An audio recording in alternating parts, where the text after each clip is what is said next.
నమస్కారం శ్రీ ఆచార్య అనంతకృష్ణ స్వామి గారు. నమస్కారం. మణిమంత్ర సబ్జెక్టుకి సంబంధించి మాత్రం ఎప్పటికీ ఒక రెవల్యూషన్ అనే 400 ఎపిసోడ్స్ వరకు చూసాం మనం. ఒక ఎండ వాన చలి అని తేడా లేకుండా మనం ఎపిసోడ్స్ చేసుకుంటూ వెళ్ళిపోతూ ఉంటే ఆడియన్స్ దాన్ని అంత బాగా రిసీవ్ చేసుకున్నారు. ఆల్మోస్ట్ ఒక 4 years జర్నీ మీది నాది.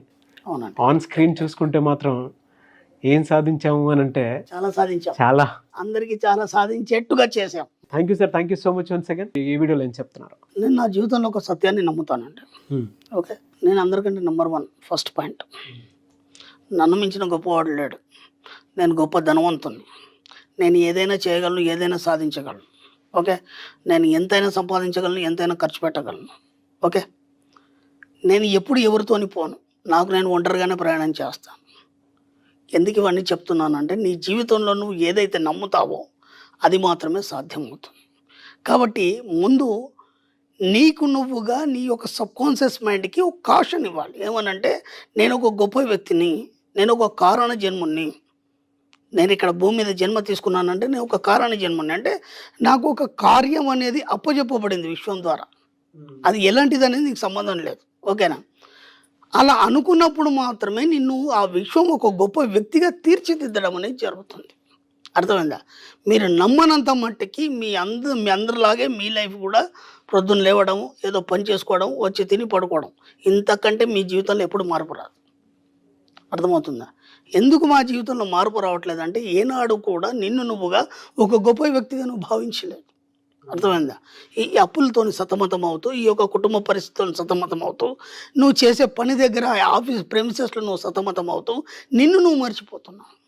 ఎప్పుడైతే నువ్వు మర్చిపోయినావో నీలో ఉన్న గొప్పతనం బయటికి రాదు.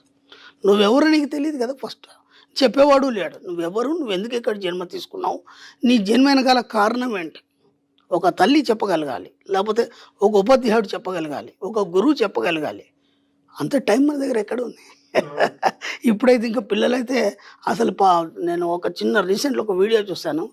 ఎంత బాధ అనిపించిందంటే 3 పిల్లలు అట్ట కూర్చున్నారు, సోఫాలో కూర్చున్నారు, అందరి చేతిలో మొబైల్. ఓకే, వాళ్ళ అమ్మ వచ్చింది, ఏమైనా భోంచేద్దాం రండి అంటే కూడా ఈ 3 పిల్లలు ఎవరు కూడా పోవట్లేదు భోజనానికి. నేను మళ్ళీ వస్తాను, మళ్ళీ చేస్తాను, ఆ మొబైల్లోనే కూర్చుండిపోయినారు. ఇప్పుడు తల్లికి పిల్లలకి కాంటాక్ట్ ఎక్కడ ఉంది? ఏదన్నా చెప్పడానికి కానీ గురువుకి శిష్యుడికి కాంటాక్ట్ ఎక్కడ ఉంది? ఎక్కడే శ్రద్ధగా మనం ఒక గురువు దగ్గర విద్య నేర్చుకోవడం కానీ, గురువుని వెళ్ళి కలవడం కానీ, ఈ వయసులో కూడా మేము మా గురువుల దగ్గరికి ఇప్పటికెళ్ళి కలుస్తాం, వాళ్ళతో మాట్లాడతాం. ఎందుకంటే అన్ని పనులు పడేసి పక్కన పడేసి వెళ్ళేసి వాళ్ళ దగ్గర 1 గంట సేపు కూర్చొని వస్తే మాకు ఒక స్వాంతన. ఇవన్నీ ఇప్పుడు లేవు కదా. కాబట్టి నువ్వేందని వాళ్ళు ఎలా చెప్తారు? అంటే నీతో వాళ్ళతో కాంటాక్టే లేదు. నువ్వు గొప్పవాడు అని ఎలా తెలుస్తుంది? కాబట్టి నువ్వు కనీసం నువ్వు నమ్మాలి. ఎందుకంటే నేను గొప్పవాడిని, నేను ఒక కారణ జన్ముని, నాతో ఏదో కార్యం సాధించబడేది ఉంది, అందుకని నేను ఇక్కడ జన్మ తీసుకున్నాను అన్నప్పుడు ఏమవుతుందంటే నీకు దిశానిర్దేశం చేయడం అనేది జరుగుతుంది విశ్వం ద్వారా. అప్పటి వరకు మీరు మామూలు జీవితాన్ని మీరు గడపగలుగుతారు. ఇప్పుడు అలా అనుకున్నప్పుడు మీరు గొప్ప వ్యక్తిగా అనుకోవడం కాకుండా దాన్ని భావించడం అనేది జరగాలి ఫస్ట్. ఓకేనా? గొప్ప వ్యక్తిగా అన్నప్పుడు నువ్వు దాన్ని భావించడం జరగాలి. మీ యాటిట్యూడ్ కూడా అంతా ఎలా ఉండాలంటే కంప్లీట్ డిఫరెంట్గా ఉండాలి. అందరితో కలిసిపోతే మళ్ళీ మీరు గొప్ప వ్యక్తి కారు.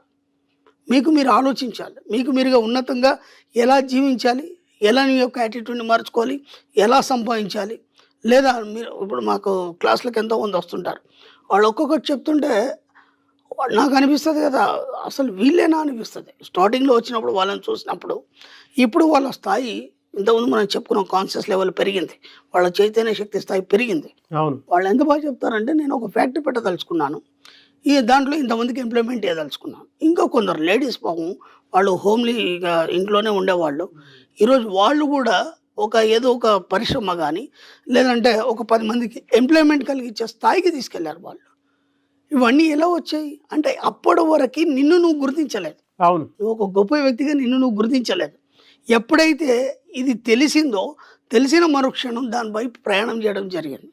మన క్లాస్లోకి వచ్చిన తర్వాత అసలు మీ లైఫ్ ఏంది, మీరు ఎందుకు జన్మ తీసుకున్నారు, ఎందుకు డబ్బు సంపదేశ్వరం సంపాదించాలి.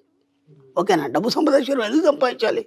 అందరూ సంపాదిస్తారు కదా, మీరెందుకు సంపాదించాలి, దాని ఎంత కారణాలు ఏంటి, దానికోసం మీరు ఏం ప్రయత్నాలు చేయాలి, ఇవన్నీ మనం క్లాస్లో 1 by 1 అన్నీ మనం వివరించినప్పుడు ఏమవుతుందంటే అప్పుడు వాళ్ళల్లో ఉన్న గొప్పతనం అనేది బయటపడుతుంది.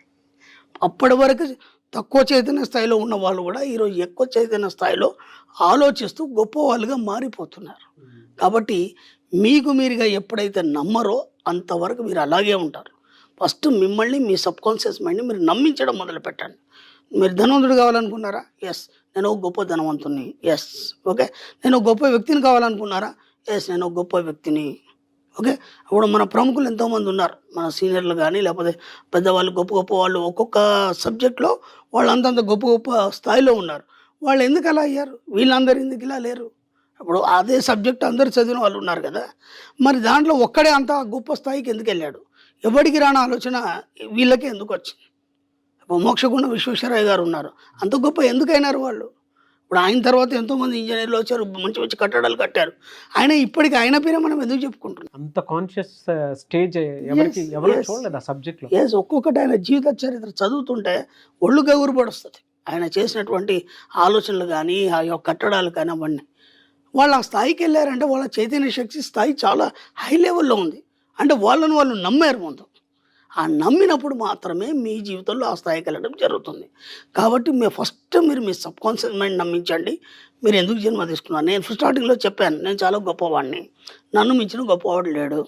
Yes, okay. అలా మీ యొక్క సబ్కాన్షియస్ మైండ్ మీరు ఎప్పుడు నమ్మిస్తారో పదే పదే పదే పదే ఈ అఫర్మేషన్స్ చేయండి మీరు. ఓకే. మీరు ఊహించండి పదే పదే మీకు ఏం కావాలి, మీ సబ్జెక్ట్లో మీరు ఎంత స్థాయికి వెళ్ళాలి, మీ సబ్జెక్ట్లో మీరు ఎంత స్థాయికి వెళ్ళాలి. ఇక్కడ ఇంకొక కన్ఫ్యూజన్ ఉంది. ఒక స్టూడెంట్ ఉన్నాడు, అతను ఒక సబ్జెక్ట్లో ఉన్నాడు. ఆ సబ్జెక్ట్లో గొప్ప వాళ్ళ గురించి అందరికీ నాకు చెప్తున్నాడు ఆ అబ్బాయి. వాళ్ళ సబ్జెక్ట్లో ఎంత డెప్త్కి వెళ్ళారు, వాళ్ళు ఏమేమి కనిపెట్టారు అదంతా నాకు చెప్తున్నాడు. వాళ్ళ గ్రేట్నెస్ గురించి చెప్తున్నాడు అబ్బాయి. నేను అన్నాను, నీ అభిప్రాయం ఏంటి అని అడిగాను. చాలా గొప్ప వాళ్ళు కదండి, చాలా గ్రేట్ కదండి అన్నాడు. నేను ఒక మాట చెప్పాను, ఇప్పుడు నువ్వు వాళ్ళని బేరీజ్ వేసుకున్నావు అనుకో, నువ్వు వాళ్ళలాగా తయారవుతావు. అర్థమైందా? వాళ్ళు గొప్పవాళ్ళు, వాళ్ళకు నమస్కారం చేయి అంతే. వాళ్ళని మించి నీ గొప్పతనం ఏంటి నువ్వు ప్రదర్శించడానికి ప్రయత్నం చేయి. లేకపోతే ఏమవుతుంది, నువ్వు వాళ్ళని మైండ్లో పెట్టుకున్నావు అనుకో, మళ్ళీ యాజిటీస్గా నువ్వు కూడా అలాగే తయారైపోతావు. అర్థమైందా? కాబట్టి మీకంటూ ఒక ప్రత్యేకతను సంతరించుకొని మిమ్మల్ని మించిన గొప్పవారు లేరని చెప్పడంతో పాటు మీకంటూ ఒక ప్రత్యేకతను సంతరించుకున్నప్పుడు మాత్రమే మీరు అందరికంటే భిన్నంగా ఒక గొప్ప స్థాయిలో ఉండడం అనేది జరుగుతుంది. కాబట్టి ముందు మిమ్మల్ని మీరు నమ్మండి. నేను ఎందుకు జన్మించాను, ఈ జన్మ ఎందుకు తీసుకున్నాను, నేను కారణ జన్మని ఎందుకు అయ్యాను, నా వల్ల ఏమవుతుంది, అది విశ్వం నాకు ఎలా అప్పచెప్పింది, దాన్ని నేను ఎలా సక్సెస్ చేయాలి. ఈ 4-5 విషయాలను కనుక మీరు గట్టిగా నమ్మితే ఖచ్చితంగా మీరు వాళ్ళని మించిన గొప్ప వాళ్ళు కావచ్చు, మీ పేరు కూడా చరిత్రలో నిలిచిపోవచ్చు. ప్రయత్నం చేయండి. నమ్మాలి, ఫస్ట్ నమ్మాలి. మీలో ఉన్న గొప్పతనాన్ని మీరు నమ్మాలి. అంటే మిమ్మల్ని మీరు ఎప్పుడు కాషన్ చేసుకోవాలి, మీ బాడీని కానీ మీ మైండ్ని కానీ. మీరు ఎప్పుడైతే కాషన్ చేసుకోవాలో, ఎప్పుడు when you take rest you rust. ఎప్పుడైతే మీరు హాయి కూర్చున్నారు, పడుకున్నారు, ఇంకా ఏం పని లేదనుకోండి, అప్పుడు ఏమైతే చిలుంబడిపోతారు మీరు. కాబట్టి ఎప్పుడు కూడా మనసుకు కానీ బాడీకి కానీ ఎప్పుడు ఏదో పని అప్పచెప్తున్నాడు మీరు. ఎంత పని అప్పచెప్తే అంత షార్ప్గా తయారైపోతుంది. ఒక మేక ఉందండి, అక్కడ కింద పడిపోయింది, ఒక 2-3 రోజులు కాగానే తుప్పు పడిపోతుంది. అదే మేక తీసి మీరు గోడకు కొట్టారు, రోజు షర్ట్ వేస్తూ తీస్తున్నారు, ఒక 4-5 సంవత్సరాలైనా అది అలాగే ఉంటుంది. కాబట్టి when you take rest you rest. ఎంత వీలైతే అంత మిమ్మల్ని మీరు గొప్పవాళ్ళుగా నమ్ముతూ 24 గంటలు మీ సబ్కాన్షియస్ మైండ్కి బాడీకి పని చెప్తుండండి. ఎప్పుడు అలర్ట్గా ఉంటారు, షార్ప్గా ఉంటారు. గ్రేట్ సార్, థ్యాంక్ యూ అండి. Thank you so much Shri Acharya Anantakrishna Swami గారు. థ్యాంక్ యూ అండి.